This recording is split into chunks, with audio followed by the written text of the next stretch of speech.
espécie. Vamos viver, temos uma vida só. Faça o seu melhor. Escolha vencer, seu destino é seu e só. Sem medo do pior. Ouça a voz do seu coração.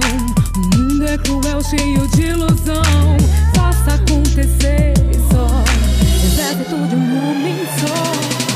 História é o que eles querem ter. Das palmas ao dinheiro, imagem, ego inflado, sexo, poder. Ser mesmo sem fazer, ganhar sem correr. Medalha sem merecer, vitória, manipulação, TV. Precisamos enxergar além do que o olho vê. Pergunte mais, leia mais, duvide mais. Você não faz ideia do que eles são capazes. Falsa paz, notícia maquiada, comandante incapaz. Povo que não luta diz pra onde você vai.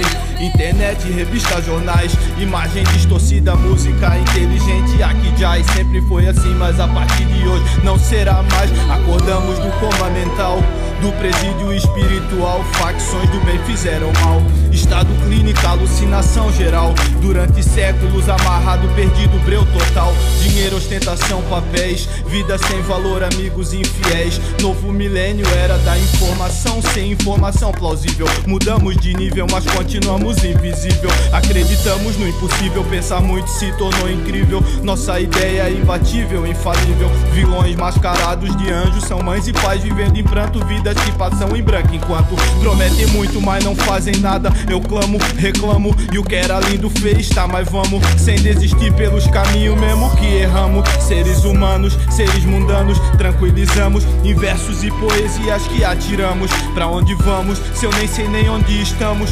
Continuamos a saga nesse mundo louco e pensamos, ser feliz ainda é pouco.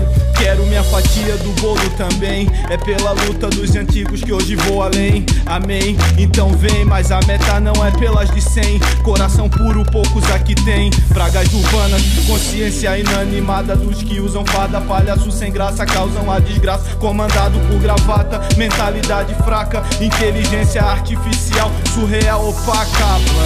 Vício que tranquiliza a minha quebrada, é tudo ou nada. E é por ela que eu tô no jogo e nada para. Liberdade, tranquilidade, amor e humildade. Respeito sem vaidade. Meus pés presos ao solo e minha mente vagando pela cidade. Meus pés presos ao solo e minha mente vagando pela cidade. A nova espécie.